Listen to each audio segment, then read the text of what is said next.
ಕಳೆದ ಹಲವಾರು ವರ್ಷಗಳಿಂದ ಚಿತ್ರರಂಗದಲ್ಲಿ ಅನೇಕ ಸಾವು-ನೋವುಗಳು ಸಂಭವಿಸುತ್ತಾನೇ ಇದೆ. ಅನೇಕ ಕಾರಣಗಳಿಂದಾಗಿ ಸ್ಟಾರ್ ನಟರು, ಸಹ ಕಲಾವಿದರು, ಹಿರಿಯ-ಕಿರಿಯ ಕಲಾವಿದರನ್ನು ಕಳೆದುಕೊಂಡಿದ್ದೇವೆ.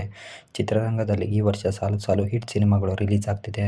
ಅದರಿಂದ ಸಣ್ಣವರಿಂದ ಹಿಡಿದು ದೊಡ್ಡ ಕಲಾವಿದರವರೆಗೂ ಕೂಡ ನಿಧನರಾಗುತ್ತಿದ್ದಾರೆ. ಇದು ಚಿತ್ರರಂಗಕ್ಕೆ ಬೇಸರದ ಸುದ್ದಿ ಅಂತಾನೆ ಹೇಳಬಹುದು.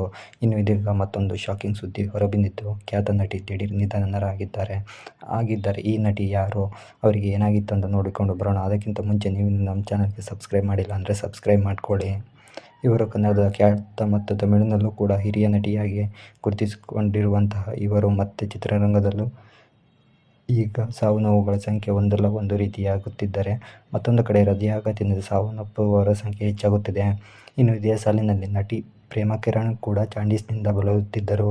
ಇದೇ ವೇಳೆ ಹೃದಯಾಘಾತವಾಗಿ ಮಧ್ಯರಾತ್ರಿ 2:15 ವೇಳೆಯಲ್ಲಿ ಕೊನೆಯುಸಿರೆಳೆದಿದ್ದಾರೆ ಎನ್ನುವ ಮಾಹಿತಿ ಬರ್ತಾ ಇದೆ. ಇನ್ನು ಇವರು ಕನ್ನಡದಲ್ಲಿ 10ಕ್ಕಿಂತ ಅಧಿಕ ಡಬ್ಬಿಂಗ್ ಸಿನಿಮಾಗಳಲ್ಲಿ ಅಭಿನಯಿಸಿದ್ದಾರೆ. ಇವರಿಗೆ 58 ವರ್ಷಗಳಾಗಿತ್ತು. ಇನ್ನು ಸೀರಿಯಲ್ಗಳಲ್ಲಿ ಕೂಡ ಪ್ರಮುಖ ವಿಲನ್ ಆಗಿ ಕೂಡ ಆ್ಯಕ್ಟ್ ಮಾಡುತ್ತಿದ್ದರು. ತಮಿಳಿನಲ್ಲಿ ಸಾಕಷ್ಟು ಸೀರಿಯಲ್ಗಳಲ್ಲಿ ಅಭಿನಯಿಸಿದ್ದಾರೆ. ಸ್ವರ್ಗಂ ಅನ್ನುವ ಸೀರಿಯಲ್ನಲ್ಲಿ ಪ್ರಮುಖ ಪಾತ್ರ ನಟಿಸಿದ್ದಾರೆ. ಇಂತಹ ಅದ್ಭುತವಾದಂಥ ನಟಿ ಪ್ರೇಮಾ ಕಿರಣ್ ಅವರು ನಿಧನರಾಗಿರುವಂತಹದ್ದು ನಿಜವಾಗಲೂ ಬಹಳ ನೋವಿನ ಸಂಗತಿ ಅಂತಾನೆ ಹೇಳಬಹುದು. ಇನ್ನು ಕನ್ನಡ ಚಿತ್ರರಂಗದ ಜೊತೆ ಒಳ್ಳೆಯ ಒಡನಾಟವನ್ನು ಇಟ್ಟುಕೊಂಡಿದ್ದಾರೆ ಅಂತಾನೆ ಹೇಳಬಹುದಾಗಿದೆ.